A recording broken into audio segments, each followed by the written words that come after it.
오늘은 돌을 세우라라는 제목으로 함께 말씀을 나누고 싶습니다.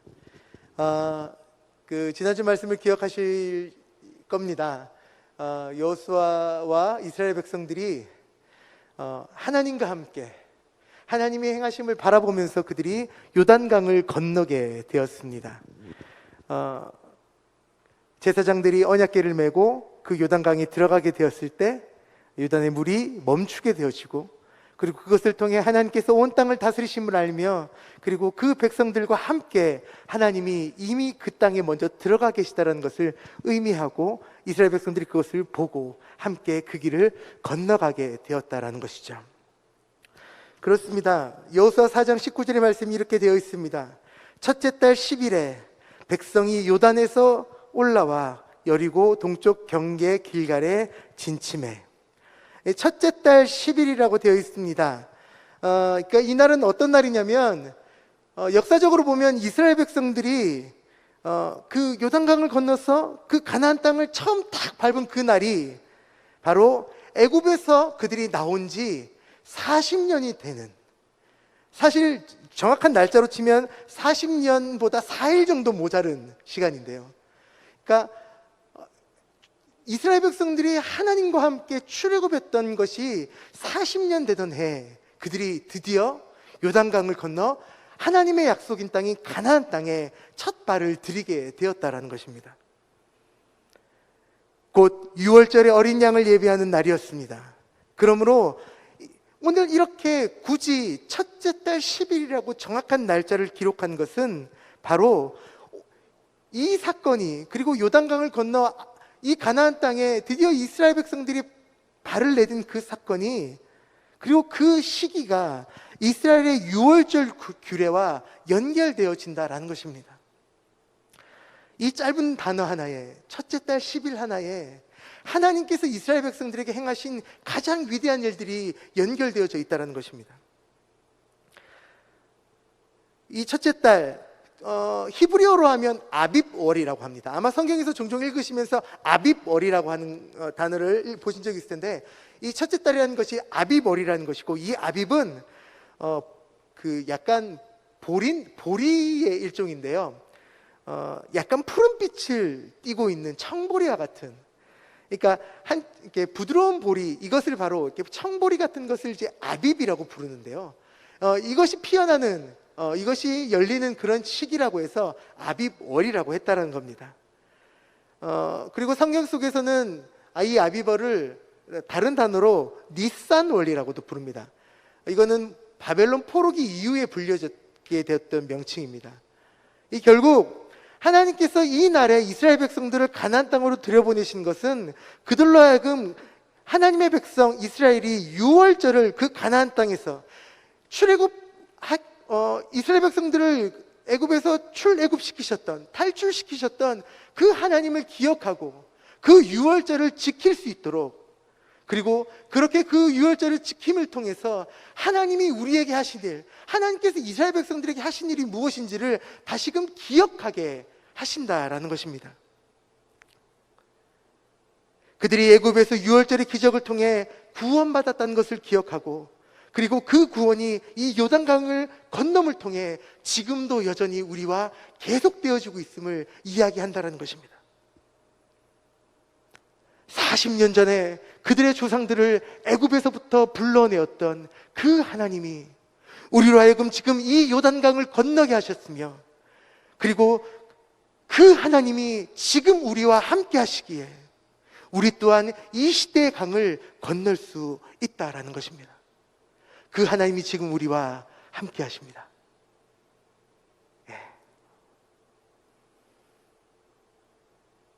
자, 때는 첫째 달 10일이었고, 자, 그럼 이 말씀이 계속 이어지고 있는 곳은 바로 길갈이라고 하는 곳입니다. 요단강 언덕으로부터 8km 정도 떨어져 있는 곳이었습니다. 이 길갈은 이스라엘 백성들이 가나안 땅에서 진을 편 첫 번째 진이었습니다. 그리고 가나안 정복 전쟁을 시작하는 교두보가 되었던 것이죠.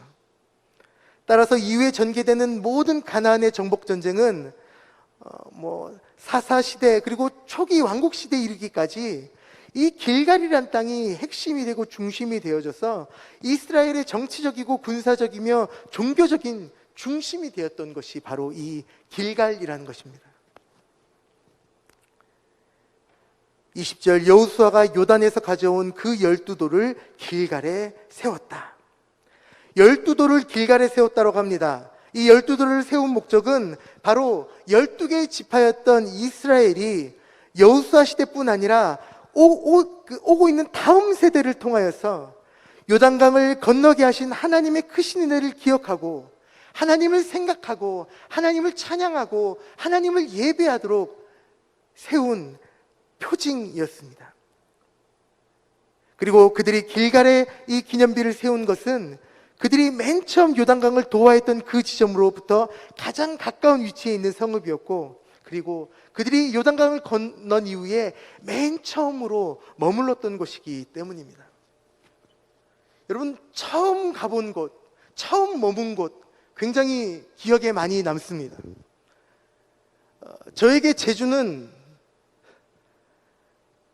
저는 제주를 28살에 처음 와봤습니다. 저를 불쌍히 여기고 긍휼히 여겨주십시오. 28이 되기까지 제주를 한 번도 와보지 못했던 저였습니다. 그리고 어떻게 제주에 오게 됐냐?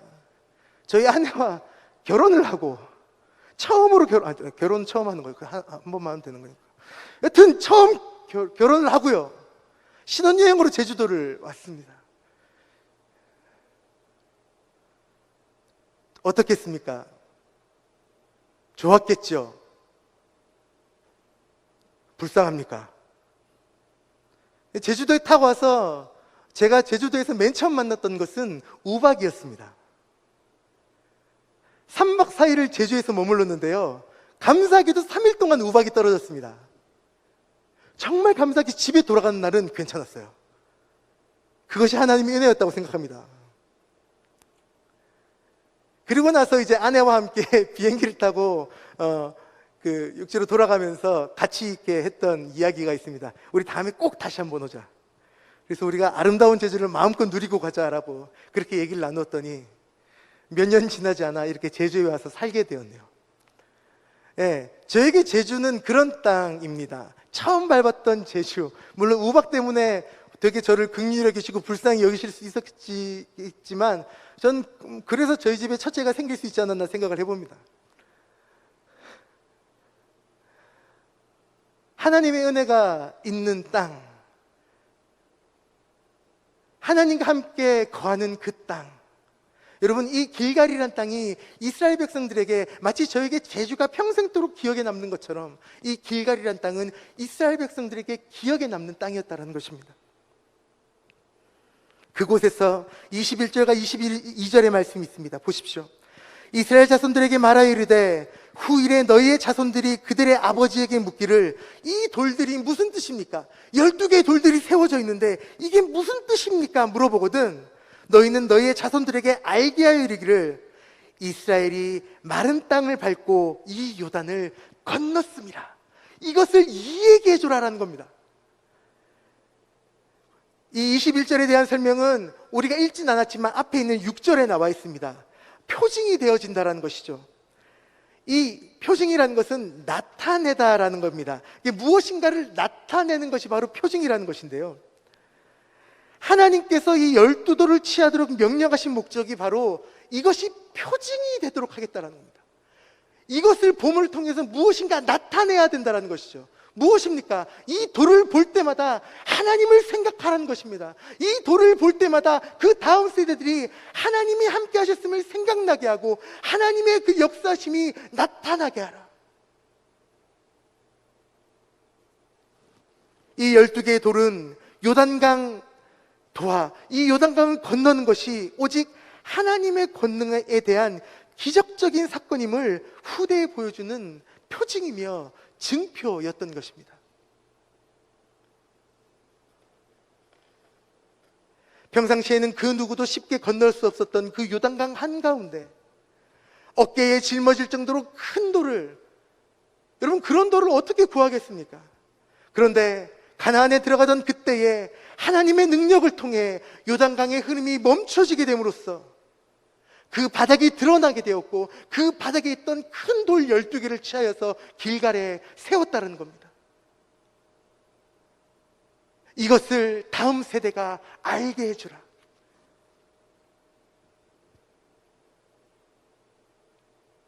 후일에 너희의 자손들이 물어가로되, 출애굽 사건과 마찬가지로 실로 이 요단강을 건너는 사건 또한 이스라엘에게서 기념비적인 사건이었습니다. 하나님이 이미 그 가나안 땅으로 들어가고 계시고, 이미 하나님께서 그 땅을 다스리시고 계시고, 하나님이 말씀하시면 흐르던 강이 멈춰지게 되고, 어둠이 있는 곳에 빛이 생겨지는 것이 바로 하나님의 능력이라는 것을 이 길갈의 돌 12개를 통해, 이것을 전해줌을 통해 하나님의 말씀과 하나님의 능력이 함께 전해지기를 바라셨다는 것입니다.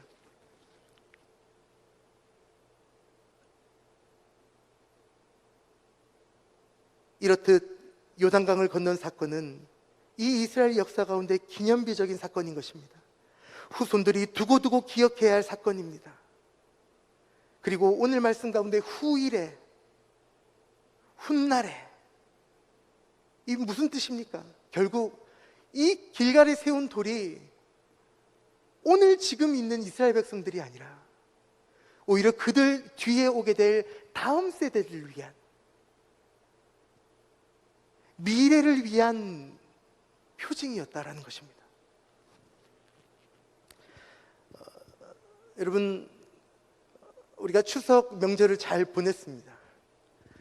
우리가 추석 명절에 모여서 저희 조상들이 가장 많이 했던 것은 한 해 동안 흩어져 있던 모든 가족들이 함께 모여서 그들이 했던 일들을 인하여 그들이 수확한 모든 것들을 감사하고, 그리고 또한 또 우리를, 그 가족들을 지켜주셨던 조상님들의 이야기를 들으며 성묘도 하고 산소도 가꾸고, 뭐 그렇지 않습니까? 그러면서 야, 우리 너의 증조 할아버지 여기 묻히신 분은 말이야, 막 이런 얘기도 하고. 옛날 조상들이 그랬지 않겠습니까? 요즘도 종종 그러지 않습니까? 성묘하러 가서 이제 풀 정리하면서 야, 너희 증조 할머님 말이야, 막 그렇게 기도를 열심히 하시는 권사님이었어, 뭐 이런 얘기도 하시고 막 그럴 거 아니에요. 여러분, 이 대한민국은요 굉장히 슬픔이 가득한 근대사를 가지고 있지 않습니까? 이미 우리가 학교에서 다 배우시지 않았습니까? 그런데 나라가 빼앗긴 와중에도 온 나라의 전쟁이 일어난 상황 가운데서도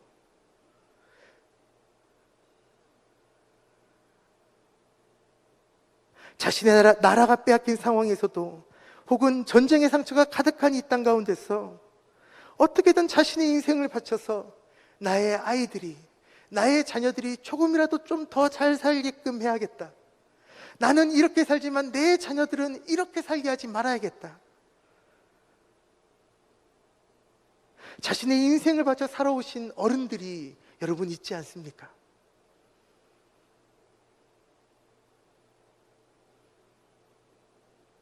지금 우리가 보기에는 뭔가 힘이 없어 보이고, 우리가 보기에는 뭔가 부족해 보이고, 핸드폰을 뭘 가르쳐드려도 제대로 알지도 못하시고, 가르쳐드렸던 거 또 가르쳐드려야 되고, 근데 그럼에도 불구하고 그분들 한 분 한 분들의 삶을 돌아보고 깊이 들여다보면 한 분 한 분 하나 쉽게 인생을 살아오신 분이 없다라는 것이죠. 여러분, 우리의 부모가 그랬으며, 우리의 할머니 할아버지들이 그랬으며, 우리의 증조부 고조부들이 그렇게 살아내지 않으셨습니까? 그리고 그 역사 가운데 지금 우리가 서 있는 것 아닙니까? 물론 그분들이 가진 생각들이, 그분들이 거쳐온 그 삶이 내가 경험해보지 못하고, 내가 생각해보지 못하고, 내가 알지 못하는 것이기에 우리와 조금 다를 수 있지만, 그분들 한 분 한 분의 희생 가운데, 그분들 한 분 한 분의 인생 때문에 우리가 지금 이 시대를 살고 있을 수 있다는 것, 여러분, 이것은 우리가 어떻게 해도 부정할 수 없는 거 아닙니까? 그게 긍정적인 것이든 부정적인 것이든요.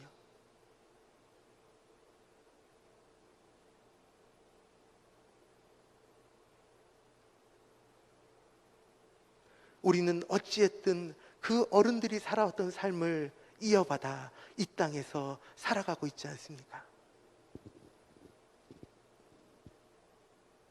너희 자손에게 알게 하여 이르기를. 여러분, 성경 가운데 이 히브리 사회에서 가장 중요했던 것은 바로 가정의 교육이었습니다.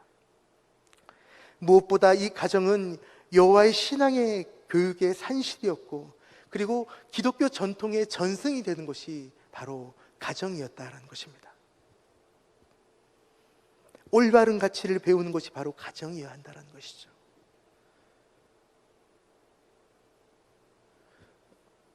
물론 여러분과 조금 다른 이야기일 수도 있는데, 제가 최근에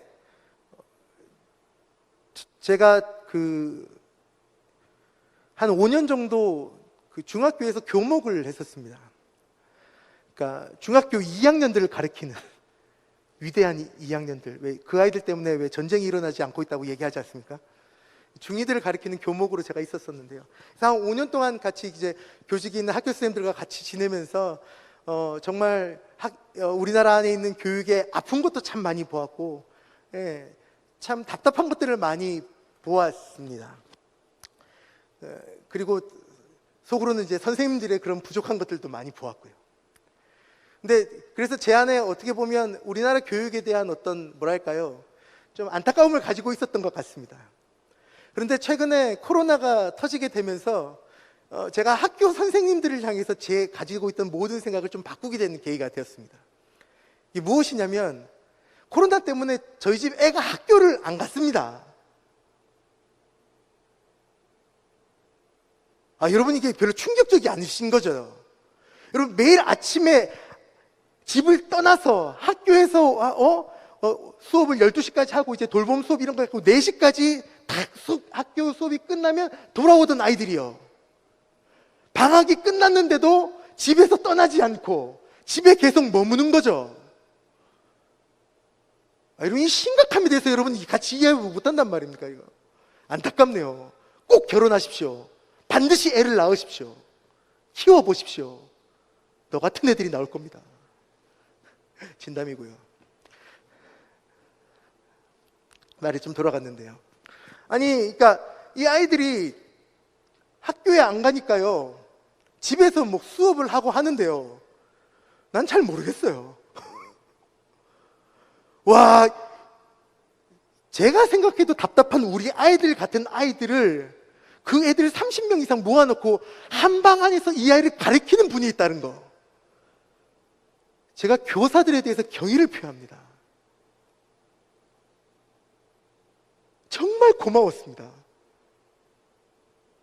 차마 김영란법 때문에 제가 맛있는 건 못 사다 드렸지만 너무 감사하다고 제가 문자 보내고요. 우리 아이들 좀 잘 부탁한다고.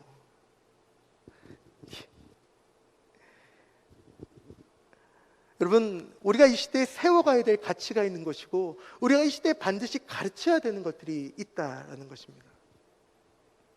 여러분 안에 지금 무엇을 세우고 계십니까? 여러분 안에 어떤 것들을 가르침으로 받고 계십니까? 혹은 여러분들이 어떤 가르침을 다른 이들에게 주고 계십니까? 오늘 하나님의 말씀은 우리에게 얘기합니다.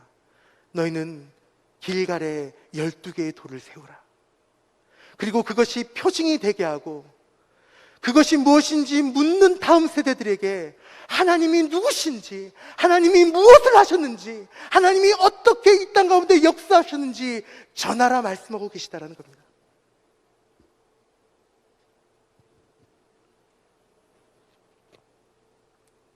(23절로 24절입니다) 너희 하나님 여호와께서 요단물을 너희 앞에 마르게 하사 너희를 건너게 하신 것이 너희의 하나님 여호와께서 우리 앞에 홍해를 말리시고 우리를 건너게 하심과 같았나니, 이는 땅의 모든 백성에게 여호와의 손이 강하신 것을 알게 하며 너희가 너희 하나님 여호와를 항상 경외하게 하려 하심이라 하라.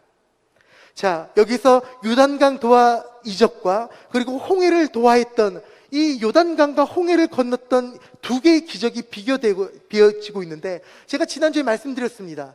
기적에 대해서 집중하기보다 그 기적을 일으키신 분이 누구인지에 집중하라는 것이었습니다.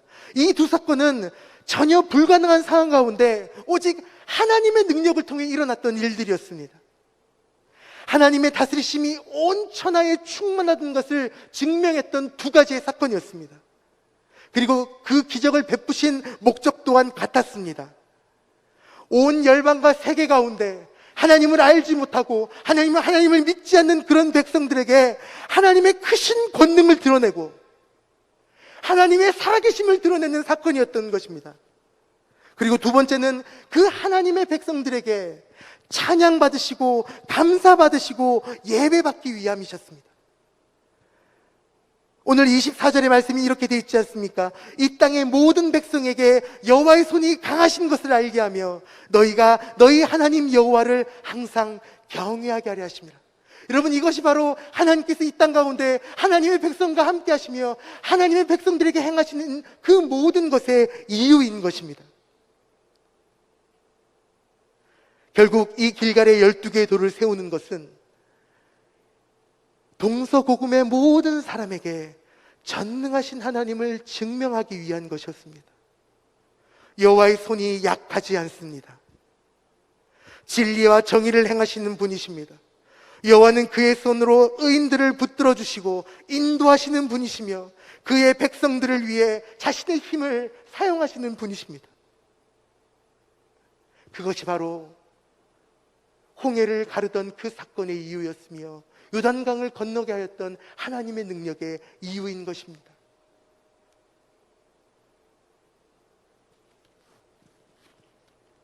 말씀을 정리하려고 합니다.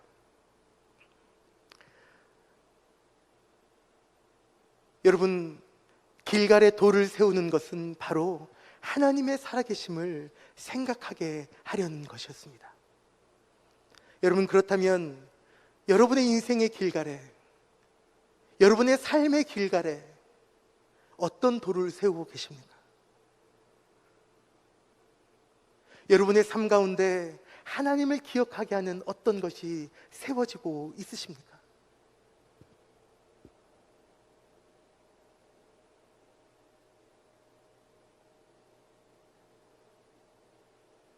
아니면 마치 내가 하나님을 만난 적이 없는 것처럼, 하나님이 마치 내 인생에 한 번도 역사하시지 않은 것처럼 하나님이 행하셨던 것들을 잊어버리고 그냥 살아가고 계시지는 않으십니까?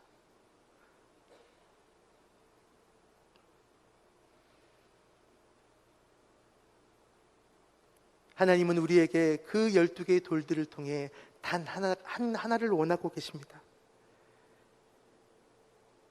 하나님 여호와를 항상 경외하게 하려 하심이라. 지금 세대든 다음 올 세대든 그들이 해야 될 것은 단 하나입니다. 하나님을 경외하는 것입니다.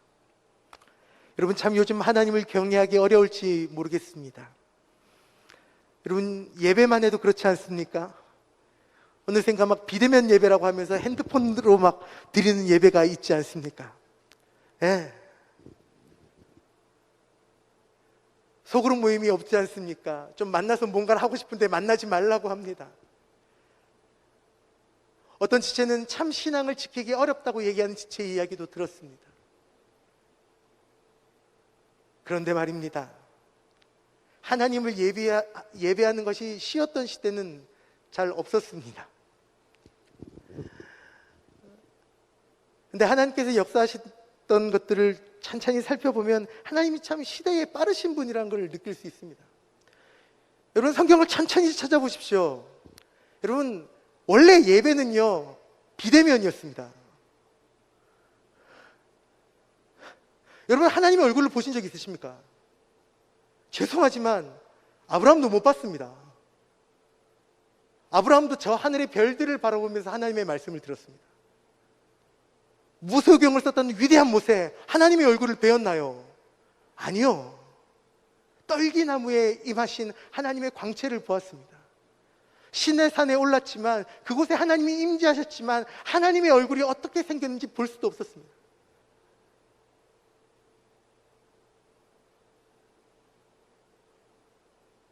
원래 예배는 그런 것입니다. 우리는 보이지 않는 그 하나님을 신앙하며, 하지만 하나님께서 이 세상 구석구석 가운데 역사하신다는 것을, 그리고 우리 믿음의 선배들이 하나님과 함께 씨름하며 살아왔던 이 인생 가운데 이것들을 바라보며 하나님을 믿고 하나님을 예배하고 하나님을 따라갑니다. 예수님이 십자가에 못 박혀 죽으신 이후에 성전의 휘장이 위로부터 아래로 찢어지며 더 이상 성전 안에만 하나님이 계시지 아니하고 그 휘장을 위로부터 아래로 찢으시고 이 세상 밖으로 뛰쳐나오셨습니다. 그 말이 무엇입니까? 하나님을 예배하는 자들, 그리심산도 아니요 예루살렘도 아니라, 이것도 아니요 저것도 아니고 오직 이때라, 영과 진리로 하나님을 예배하는 때가 온다고 하셨습니다. 여러분, 지금 우리가 살고 있는 시대가 바로 그런 시대 아닙니까? 핸드폰을 보고 예배 드릴 수 있습니다. 아니요, 핸드폰이 없어도 예배 드릴 수 있습니다. 이렇게 다 함께 모여서 예배할 수 있음이 너무나 기쁨입니다. 하지만 이렇게 다 모여서 예배하지 않음에도 불구하고 우리가 그렇게 예배하지 않음을 통해서 다른 사람들이 평화를 누리고 그들에게 평안이 있을 수 있다면 우리가 그들을 사랑하는 바로 사랑의 예배가 되지 않겠습니까? 여러분, 하나님께서는 모든 말씀을 통해 우리의 모든 삶을 지지하고 계십니다. 핸드폰 앞에 그것을 집중하며 예배드린 자들과 하나님이 함께 하시고, 때론 그렇게 하지 못하더라도 내 주변에 있는 사람들을 사랑하며 그들을 위해 나의 시간과 나의 삶을 바쳐 일하는 그 모든 예배 가운데 하나님이 함께 하신다는 것입니다. 그래서 이번 10월달 캠페인이 삶의 예배를 공유해 달라는 겁니다.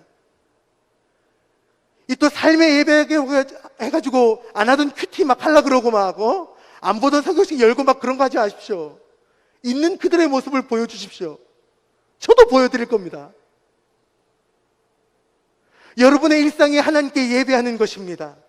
여러분의 자고 일어남이 하나님을 예배하고 하나님을 찬양하는 것입니다. 여러분이 밥 먹고 힘을 얻어 이 세상을 살아가는 것이 바로 하나님과 함께 이 세상을 살아가는 것입니다. 내가 사랑하는 내 친구와 함께 커피 한 잔을 나누는 것이 내 이웃을 사랑하는 것입니다. 여러분, 우리의 일상이 바로 하나님께 나아가는 예배가 된다는 것입니다. 물론 그 마음 중심에 하나님이 계셔야겠죠. 하지만 이 자리에 계신 분들 중에 나 하나님과 떨어지고 싶은 분 계십니까? 아닐 겁니다. 나 하나님하고 멀어지고 싶어요. 나 하나님과 상관없이 살고 싶어요. 그런 분 아니 계시지 않습니까? 괜히 흥분한 것 같군요. 하나님이 우리의 마음을 아십니다. 그리고 하나님이 우리 스스로가 우리의 삶 가운데 하나님을 기억하는 돌들을 하나하나 세워갈 때, 내가 오늘 살아가는 아침에, 내가 오늘 살아가는 점심에, 내가 오늘 살아가는 저녁에, 그리고 내가 잠이 들 때에 내 인생에 하나님을 기억하는 그 돌을 세울 수 있다면, 말씀으로, 말과 행동으로 우리가 그렇게 내 주변 사람들을 사랑할 수 있다면, 여러분, 그것이 바로 우리가 우리 후대에게 전해줄 길갈의 돌이며 예배의 삶이 아니겠습니까? 오늘 하나님께서는 그 이스라엘 백성들에게 내가 너희에게 한 것을 보며 그것을 기억하고 그것들로 다른 사람들이 알게 해달라 부탁하고 계십니다. 부디 이 자리에 있는 모든 청년들 한 분 한 분의 삶이 그렇게 하나님의 살아계심을 드러내며 여러분의 인생 가운데 하나님과의 추억의 돌들을 하나하나 세워가시는 그런 귀한 청년들 되시기를 간절히 축복하고 기도합니다.